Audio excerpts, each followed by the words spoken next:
संविधान व कामगारांच्या हितासाठी आमदार प्रणिती शिंदे यांना मतदान करा आडम मास्तर।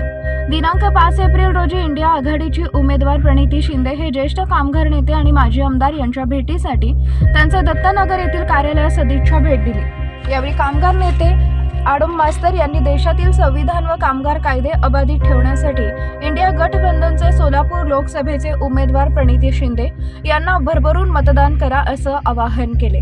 यावेळी आमदार प्रणिती शिंदे यांनी ज्येष्ठ कामगार नेते आडम मास्तर यांचे पाया पडून त्यांचे आशीर्वादही घेतले। हम भी इंडिया अलायन्स म्हणून या ठिकाणी काम करणार आहोत। आपला एकच ध्येय आहे, तो म्हणजे या देशाची लोकशाही आणि या देशाचं संविधान वाचवणं। या सोलापूरमध्ये विकास झाला पाहिजे। कामगारांना, दीनदलित, शेतकरी, महिला यांना न्याय मिळाला पाहिजे। हा जो दुर्बल घटक आहे, जो भाजपाकडून मुद्दाम दुर्लक्षित केला गेला आहे, फक्त त्यांचा वापर करण्यात आला आणि भाजपनी सत्तेची मजा घेतली। त्यांच्यावर जो एवढा मोठा अन्याय झाला असेल, सर्वात मोठा ज्या कामगारांसाठी मास्टर नेहमीच लढत होते, त्याच कामगारांच्या पोटावर पाय या भाजप सरकारने केला। त्यांची आठवडा मजुरी बंद केली नोटबंदी करून, त्यामुळे त्यांना सर्वात मोठा त्रास झाला। त्यासोबत आज रेशन दुकानात रेशन मिळत नाही आहे। वन या मागाबोलीने फिरत होत्या। जेव्हा आपली सत्ता होती तेव्हा आपण केशरी रेशन कार्डवर शिक्का मारून त्यांना रेशन देत होतो। आज त्या रेशन दुकानात ओस पडले।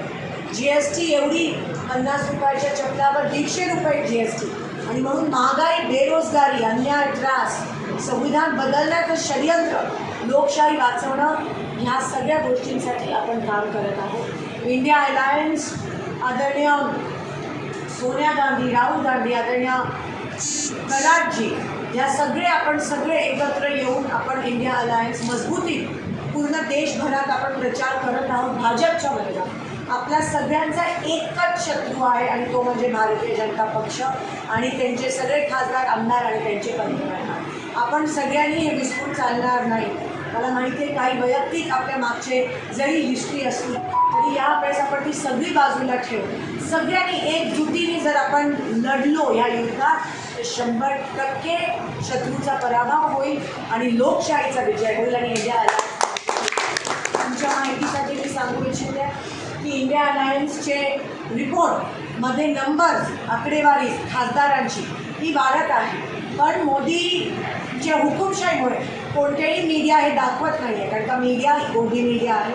आणि म्हणून खरी परिस्थिती काय, शेतकऱ्यांचा, कामगारांचा रोष, ज्यांच्यामुळे यांची संख्या कमी होणार आहे, ते आपल्याला दाखवलं जात नाही। म्हणून मजबूतीने आपण कामाला लागूया। 75 लाख माणसं पेन्शन 95 खाली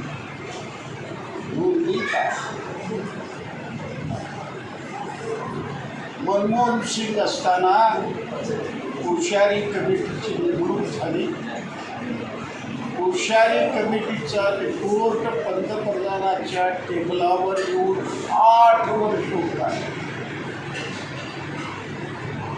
प्रायव्हेट फंड पोटी आमचे 15 लाख कोटी रुपये तिजोरी,